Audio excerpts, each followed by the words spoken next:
So we are being asked to multiply using the distributive property. We have so far learned how to multiply polynomials together using the area model.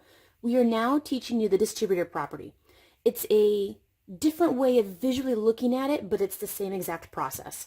So everybody in this parenthesis needs to be multiplied with everybody in this parenthesis.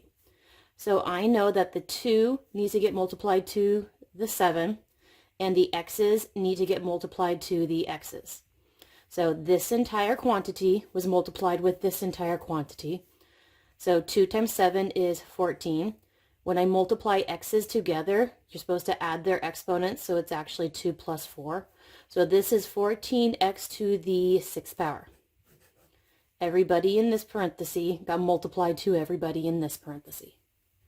Our next problem, we're still multiplying using the distributive property. We have this entire parenthesis that needs to get multiplied to this entire parenthesis.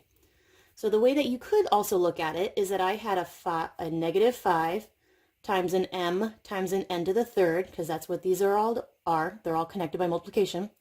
And now I am multiplying it to this guy who was a 4 times an m squared times an n squared. Everybody in here got multiplied to everybody in here. So they're all actually being multiplied together. The easier way for me to visually see this is if I multiply the physical numbers together.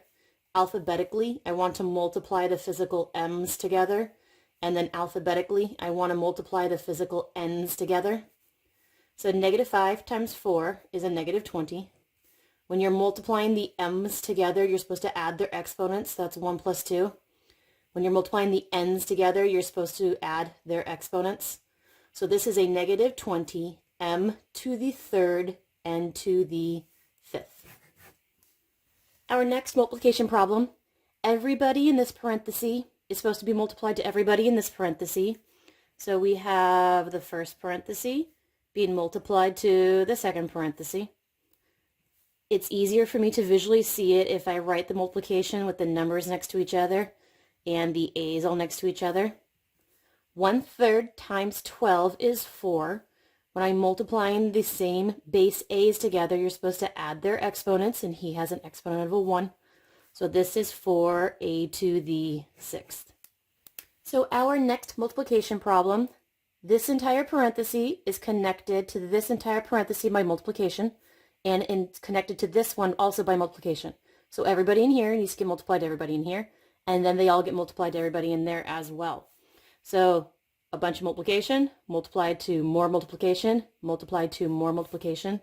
So you could rewrite it like this, where it's just one giant multiplication problem.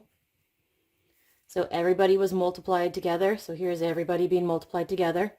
I'm going to rewrite it so that my numbers are next to each other. So that was a 6.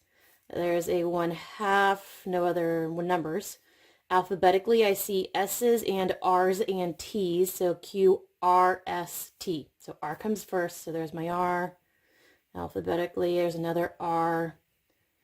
Said S came after that, so there's my S squared, my S to the third, no more S's. Now my T's, T squared, and T third. 1, 2, 3, 4, 5, 6, 7, 8 things. 1, 2, 3, 4, 5, 6, 7, 8 things. So I think I got it all. 6 times 1/2 is 3. Multiplying the r's together, you're supposed to add their exponents. Multiplying the s's together, you're supposed to add their exponents. Multiplying the t's together, you're supposed to add their exponents. So I have 3, r to the 5th, s to the 5th, t to the 5th. And I'm done.